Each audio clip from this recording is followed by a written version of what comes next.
thus far, albeit it's only on day 3. Right, turn our attention to the draft. Analyst Desk have set up the impact and the changes to the playstyle that Blabber will bring. And just to catch us up on the draft, Tahm Kench, Lissandra, Zaya off the table. Kindred targeted towards Blabber already. Yeah, not too much of a surprise.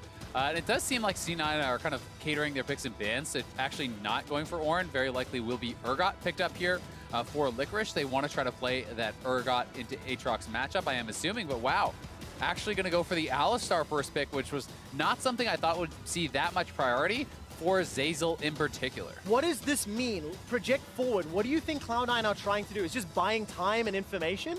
Yeah, I mean, I think it's just that the Asian teams have put such incredible priority on the Alistar, so not only are you getting that strong engage for yourself, you're denying it from your opponents. They have taken Tahm Kench off the table, which is something a lot of people use to answer it. And to me, this also means Licorice was happy playing both sides of the matchup.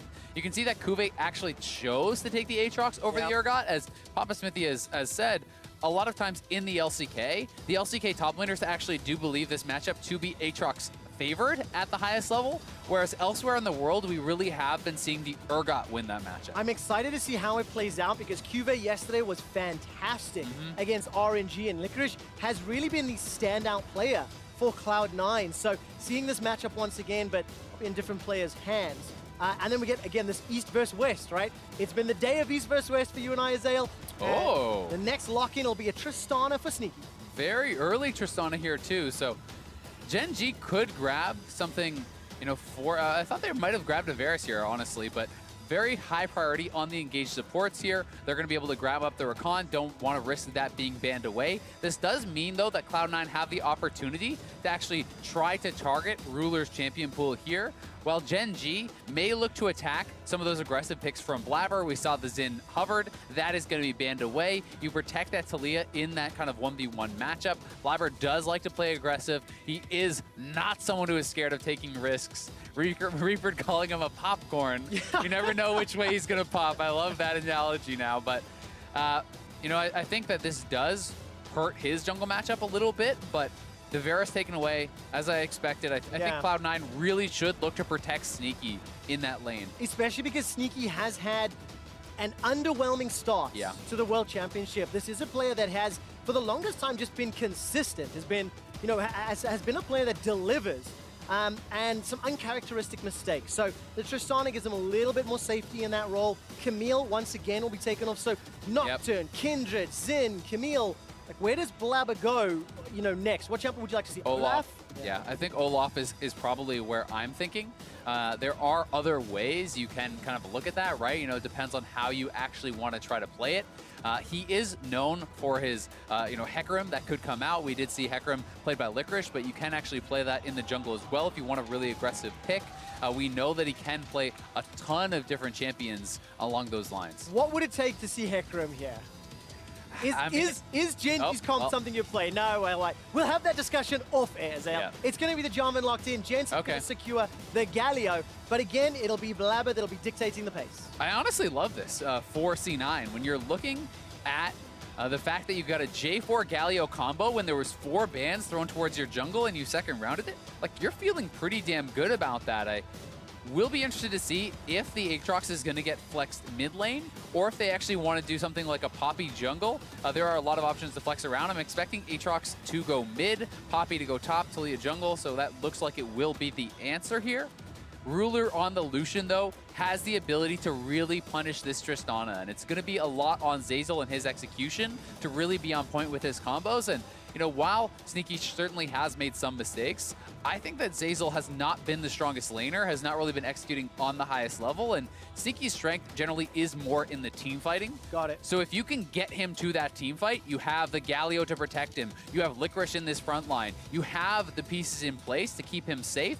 If C9 were to get to that team fight stage, it could be looking pretty good for them. I'm just so scared. Getting through the laning phase, it didn't happen against RNG, if I recall correctly, that dive comp over and over, and Sneaky and Zeyzal, they just got bullied around. And as you've mentioned already, Azael, Rakan Lucian, there is a devastating combo. If at any point Haru decides to come down, a lot more pressure. Nevertheless, Cloud9, they are 1-1 in the group. It is in fact Gen.G who needs to pick up a win here. If they go 0-3, there's only ever been one team that has made it back into the quarterfinals, made it back to the next stage. Who was it, Trevor? Tell me.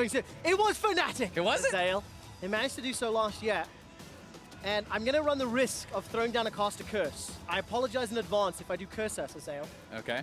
But we have already seen one North America win today. That's true. If Cloud9 use all the tools you talked about to pick up the second North America win, then you and I are the good luck charms for the NALCS. And you know what that means? Tell me. It actually becomes a contractual obligation that you then cast the rest of the North American games Well, you at speak Worlds. you speak to the producers. You should have read the fine print. It's in there. If it happens, we'll let them know. But it's all on Cloud9 to prove us to be the good luck charms.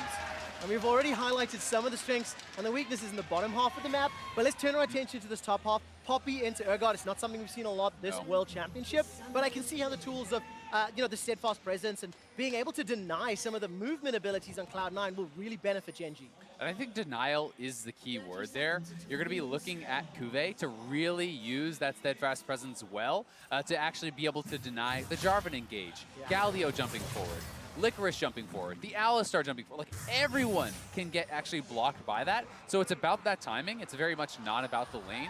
While he may be able to kind of hold even, you do give Licorice the laning advantage, and he should have pressure. That, to me, puts more onus on Cloud9 to try to make plays around the map with this Jarvan, try to get in the face of Haru, and maybe look to kind of link up with Jensen and try to play for this Galio Jarvan 2v2. It's amazing how much energy and excitement there's in the background just for dancing. And you've touched on all of the abilities and key tools that Gen.G and Cloud9 can touch. I'm very anxious for Cloud9 because the man that will disrupt all of their mobility, all of their engages, is Cuvée. And this is just a guy who shows it. He gets the world's buff every World Championship. And he's on the game-changing champion in Poppy. Nevertheless, turn our attention to the screens. Core JJ and Ruler. Didn't see them go for the invade. I was holding my breath. Aframu lauded them as one of the top 3 duo lanes in the entire World Championship. And look at this. Licorice is still not in lane. He's actually zoning Cuvée just out of that wave. So pretty interesting stuff. Does chunk him down a little bit, and neither of the members will lose experience, which is kind of that key thing to pay attention to. But yeah, definitely Cuvée has been insane, not only at Worlds, but throughout the gauntlet. He was actually nuts for Gen.G, and really one of the big reasons that they even qualified in the first place. So definitely a lot of credit to him, and we're going to have to pay so much attention to this bottom lane and how Sneaky and Zeyzal are really able to manage it, because you can see how much emphasis Ruler is putting on actually anytime Sneaky steps forward to CS, he's stepping forward to trade. Yeah, and you can see Gen.G going to get the advantage here towards level 2. Zeyzal and Sneaky respecting it and backing away. Poor JJ, now the tempo has turned. He steps all the way forward and says, "You shall not pass," pushing Cloud9's duo lane back. Kind of expected, and I think this is how this lane will play out for the next few minutes. So we need to see if Cloud9 will get Flapper is behind Crown, though, and Jensen has level 3 now. All right, the taunt will come in shortly. Flash is available to Crown. Gets knocked up in the air by the flag and Should be drag. going down. 200 hit points. The Winds of War are flashed away from, and Blabber, the substitute, gets first blood. But how on earth did they trade back? Was that the Ignite? Yes, yeah, the Ignite does finish him off. Still, though, for C9, they pick up first blood. It does give Crown an advantage in the 1v1, though, so Jensen is going to have to be very careful about that. Well played by Crown to trade back. Zeyzal and Sneaky now, it's up to them to just farm well under the turret. They have been pressured in, but if you can keep your farm high, that is okay. It's not that easy CSing under turret, though, with the Tristana and that explosive shot passive. Yeah, it gets very frustrating. Relic Shield stacks were there for Zeyzal. Though. Manages to get most of them, as you would hope to see in this level of play. But for Blabber, very exciting to see him. First game, picking up first game. Yeah, this is honestly really nicely done there. Jensen doesn't get out of the Infernal Chains, and I don't think he needed to commit that far forward, and then the cannon is actually on him. He could have perhaps backed off. I'm not sure if it would have made the difference. It's hard to tell, but the cannon stayed aggro on him, and perhaps if he backed all the way off, he could have survived, but I do think he didn't even need to commit that far forward, and that Jarvan could have finished off the kill. I wasn't even watching his HP bar, but take a look at this. The Taunt connects, as well as the Demacian Standard, and the Dragon Strike. Crown goes low. But yeah, I mean, you can't afford a mistake like that, or you can't afford to give up that kill to a cannon minion, especially into this Aatrox. Well, and to be fair, again, the Ignite may have finished him off regardless, and so I'm not sure there, but I do think he could have backed off earlier either way and probably survived. That being said, it's a nice return gank from Blabber to try to make sure Jensen stays safe in this lane. Well, let's turn our attention to Crown on the Aatrox. You know, Crown, as far as a mid laner goes, has really traditionally most of his career been that defensive control mage star. What do you think of him on an Aatrox? Hey, I mean, he obviously has the confidence here. You know, a lot of people think of Crown, think of, okay, yeah, it's the guy who played Malzahar into Faker. It's that sort of, you know, defensive neutralizing style. But he's confident to go into Jensen, and he is winning this lane. Yeah, I think somewhat expected during the early stages as well in terms of the kit, but this game may be defined by mid. Blabber and Haru making their way. If anything happens, then they're both there to engage. And remember, I mean, they flexed this pick over there to try to give it to Crown, knowing that it would be into this Galio. So certainly Crown was happy to take that matchup, and I think it was more about giving him the preferential 1v1 than it was about anything else happening on the top side of the map. So Jensen is going to have to play well to kind of hold safe. That being said, Galio at 6, if he has the push, can really affect the other sides of the map and combos so well with that Jarvan. So he could look to make playmaking elsewhere. Yeah, and we need to see it from Jensen as well. You need to get Licorice or Sneaky ahead to have that mid to late game insurance, you know. Nevertheless, you're getting me Haru is here. This will be a 2v2. Jensen's pretty low on HP. Blabber needs to hit the knockup if the fight ensues. Core JJ's arrived as well. Cataclysm comes down. Crown gets the knockup as well. And Core JJ picks up a kill for Gen.G. Yeah, Blabber hit 6 there and thought, I can kill this guy before he actually, you know, gets enough health to kind of survive. But unfortunately for them, Core JJ was in the back and Aatrox hit 6 too. And there we go, Azale. We've seen the popcorn popping off and popping down. Yeah, so watch this one more time. It's all about the experience here. They see Haru coming in, so they're like, okay, back up. But then Blabber, he's hitting the minions, and right as he hits 6, he's like, all right, in I go. But the level up as he's getting comboed there from Crown, and the fact that Core JJ shows up, such a good roam there from Core JJ, means they can't get anything done. No, they cannot. So Gen.G take the kill lead at 2-1. And as you mentioned, good roam. Core JJ understanding or reading how much focus was put mid. So he's dancing around there to try help out Crown. And using the pressure that they had bot lane. Because honestly, you have to give credit to Sneaky and Zeyzal. They are doing very well. If Sneaky picks up all this farm, he's actually up in farm over the Lucian. So what they did utilize that pressure for was the ability to roam, was the ability to impact that 1v1. And the question is, will it come back to bite Gen.G in the bottom? Because if you don't punish this Tristana and get ahead, I much prefer Tristana in the mid to late game team fights than I do a Lucian, especially when Sneaky needs some of those safety tools, the rocket jump, the buster shot, to help him out. To you know, find a performance that we haven't seen yet. Yeah, and it's really hard to tell, you know, if it is going to kind of come back to bite them or not, because I would say so much of it is about the playmaking with this Poppy, right? You know, sure, rocket jump gives you a lot of safety, unless you actually get stopped by the steadfast presence and then just instantly die to a Rakan engage, right? You know, things can change very quickly, so it's going to be so much about how Gen.G executes in the fight, I think, and also about when and where C9 choose to engage, because a perfectly engaged Alistar, J4, Galio flying in, Sneaky free in the backline looks great, but you choose the wrong fight where someone is there for the counter engage and Poppy knocks out your front line and the Tristana dies, well, hey, that's a totally different ballgame. Yeah, absolutely the case. We saw some really big Poppy ultimates back in EULCS. It is quite literally game-changing. Yeah. Especially when you get around the objectives like the Baron, like the Dragon, but those are still many minutes away. We're not even 10 minutes into Blabber. Jensen won't be able to get the punch to the face, but does land the taunt. Weaver's wall comes down, and Haru's going to look for the seismic shove, flash away from Blabber. But that is still, you know, a turnaround. Remember, C9 started that fight. Haru responded. And it is a trade of flashes, so certainly not bad.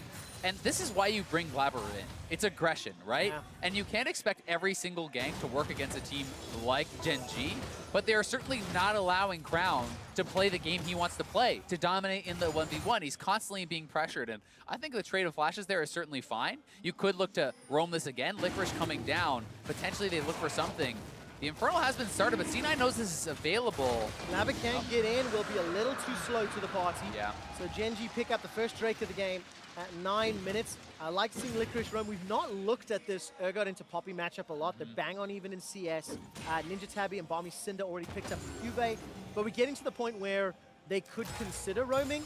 I'm just going to keep my eyes on when teleports will be available. Yeah, definitely the case. I think Licorice is certainly going to have priority, so he has an easier time roaming because he should have the push in most of the circumstances. So, if he pushes in Cuvée, he can look to go mid and try to help out there, or maybe try to play for a Rift Herald.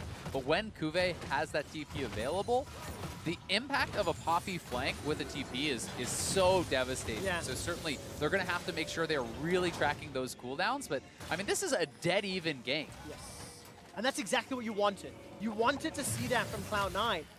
And for Gen.G, just a reminder that yes, they are 0-2 in the group, but both of their previous games, Gen.G looked very competitive. They had a significant gold lead against Vitality. They were in the lead against RNG before we lost one big team fight, but this entire game has been about mid lane so far. Ignite's thrown down into Jensen. Zeyzal comes in to help out. Here's Blabber. No, he's not going to commit to it. They don't know where the support is, so I mean, nice try there from Zeyzal, but Crown was just too fast with the ultimate. If he actually didn't get the ultimate off in time, Zeyzal would have straight up gotten that kill, but he does commit both summoners and not able to execute on it. They are trying to protect Jensen here now, though. Allow him to get the push, allow him to reset. You can very clearly see C9 has put so much emphasis into keeping Jensen in this 1v1 and trying to get him an edge. Yeah, despite being, 15-odd CS down, he's marginally ahead in gold.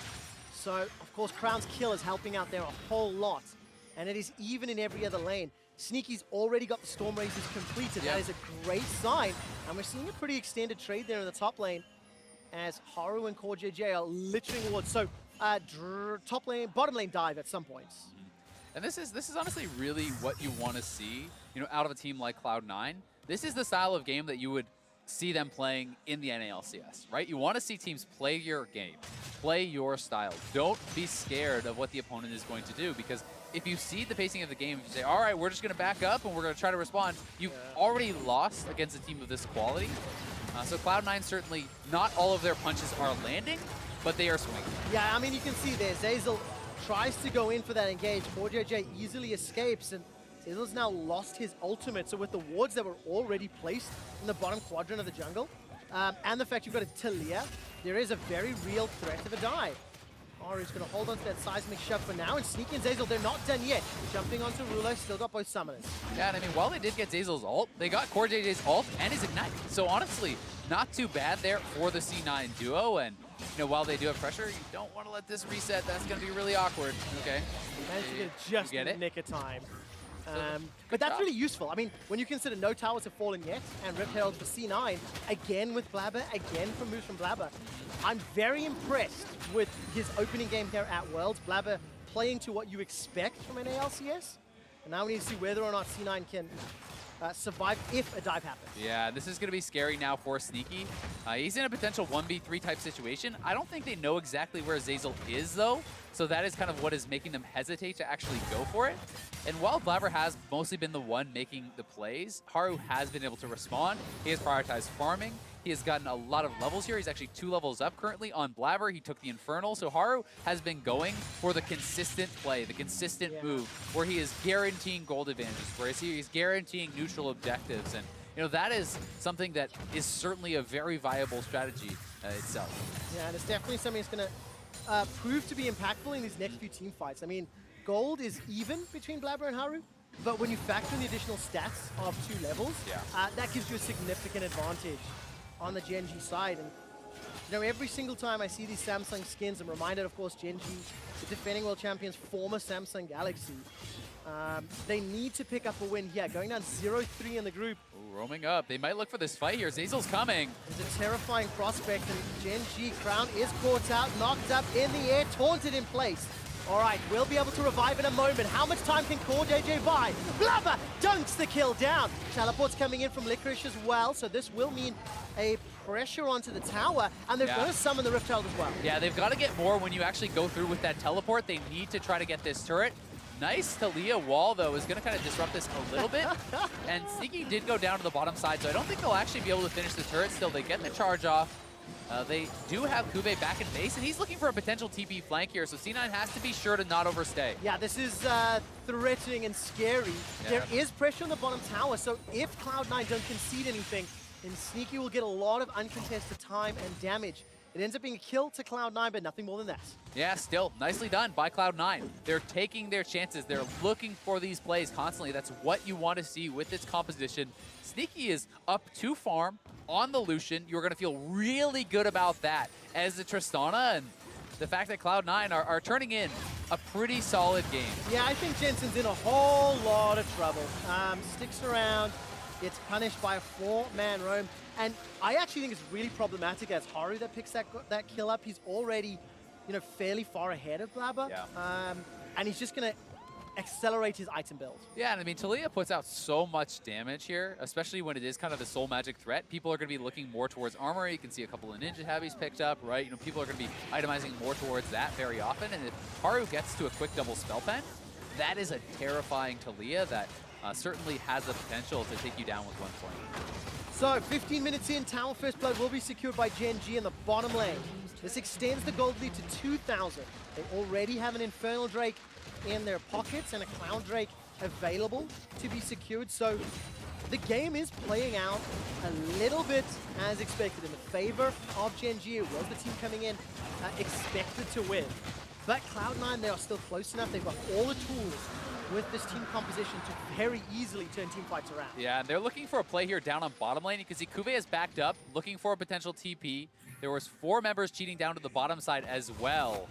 And of course, there's no TPs on the side of Cloud9. Licorice is sitting on Ghost Flash. Jensen's is on cooldown. Yes, he's got the ultimate available, but needs to be close enough and anticipating it. I've been impressed by Gen.G's vision. They've had a lot of control in that bottom quadrant for the majority of this laning phase. Yeah, they really have. And really kind of the biggest mistake has just been for C9, that one pick on Jensen. That was really the kill into the bottom lane turret. And besides that, the gold was quite even. Gen.G is sitting at a comfortable advantage now, with the double dragons, with the gold. You're going to start seeing some items completed a little bit faster than Cloud9 can do. But still, they have a very good late game teamfight composition. Certainly are still going to have their chances. And I think one of the nicest things to see here as a Cloud9 fan is that they are being pretty conscious of where Haru can be, and he has not been able to be finding a lot of ultimates to kind of just cut people off. I completely agree. Every time we look at Sneaky and Zeyzal, they feel like they're backing off at the right time.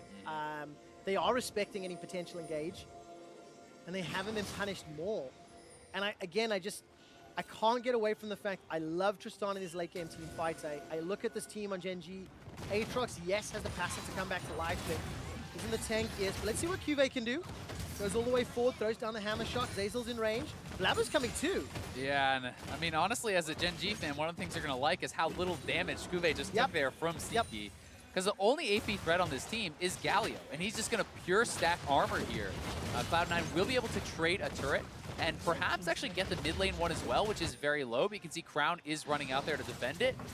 We'll see which choice he makes, because Cloud9 could just continue to push bot lane and try to get mid lane at the same time. Oh man, okay, splitting the map on multiple sides. Ruler will take down the top tower, and Kuve and Crown defend bottom inner. Haru's waiting to cut off any sort of retreat path. So there is a collapse potential. Haru's going to step forward, make his presence known, and Cloud9 come out better in this scenario. Yeah, only a 1K gold advantage. Both teams, making the plays where they can, respecting the power of their opponents. Gen.G is making the play on the top side. Kuve defends as long as he can. Hey realizes it's an uneven side of the map. I will back off. The teams are playing a very intelligent game. We really are setting up for that team fight stage where it's going to come down to execution. It's going to come down to which team gets the better engage, which team plays those fights out perfectly. And certainly Core JJ is going to be looking for Sneaky on these engages. He's going to be able to find Jensen now if Gen.G want this. It's a scary man to or dive. Zeyzal's got flash and ultimate. We'll be able to throw the ultimate down and just get burnt through. I mean, 3-on-1 in that scenario. Now all of a sudden Jensen's the target. Yes, he gets the taunt and enough time to flash out to safety, but flash burned, kill onto Zeyzal. Gen.G in control of the map. Yeah, you pointed out their vision, and that is really what got them the advantage. They have so many more wards on this side of the map.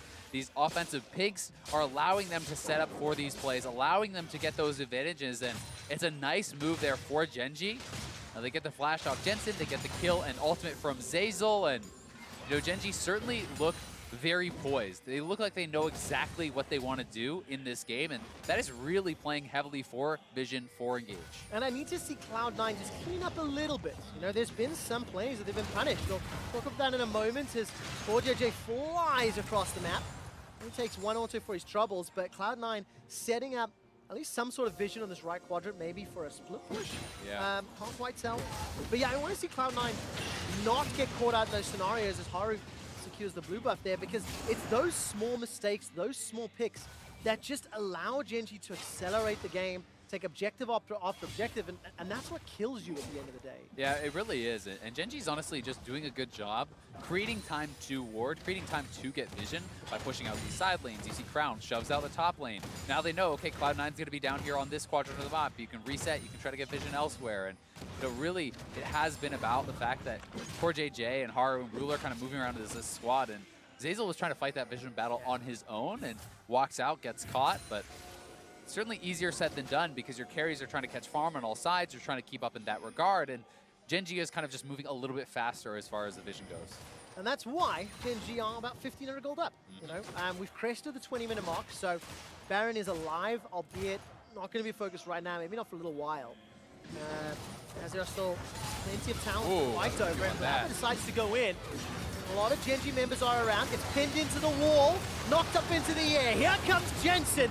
But Blabber's already down. Got no flash, he's gonna die too. Retreating, gets caught in place.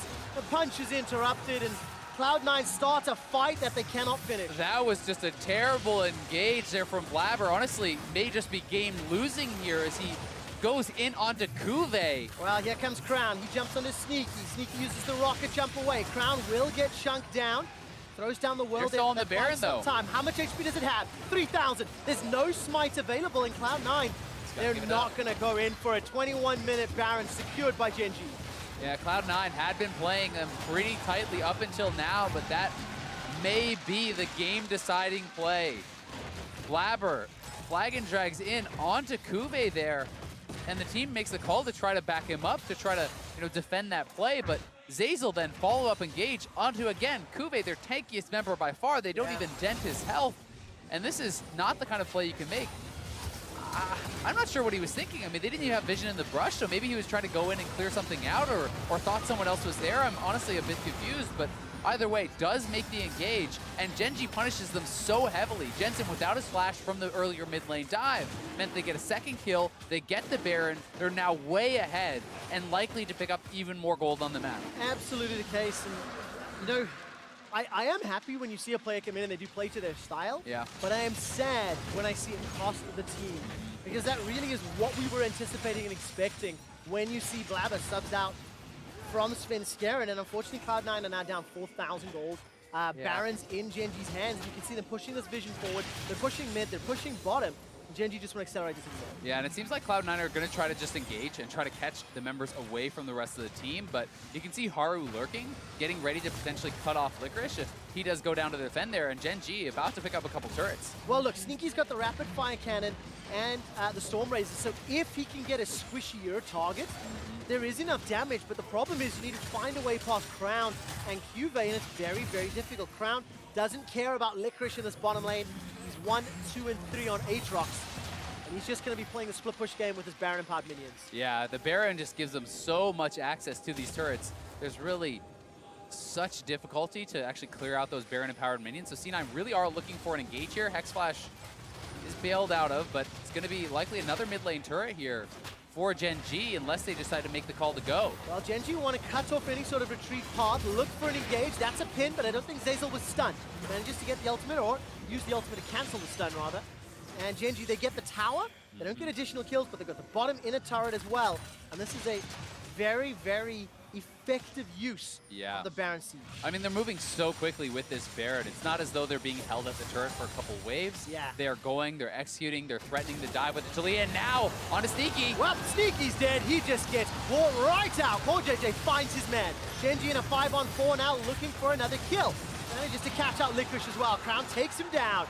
Gen.G have got 8 kills on the board, 6 towers under their belt, and in 2.5 minutes of Baron have already got themselves an inhibitor. I think they may have themselves the game here. Kuve's going to TP in, and they're just going to look to end it at 24 minutes. This is a 5 versus 3, and Cloud9 have no AD carry. Nexus turret number 1 is being focused down. Gen.G want to pick up their first win of group. They want to take down Cloud9, and they've already got the tools to do it. 30 seconds left on Baron. Blabber forced to flash for his life. The Nexus turret falls down. Gen.G stop focusing down the Nexus. They'll need a little bit more time. Here comes Cloud9. They need to interrupt. They need to stop the hit. He's up. Buster shot buys a little more, but Sneaky's left alone. 5 versus 1.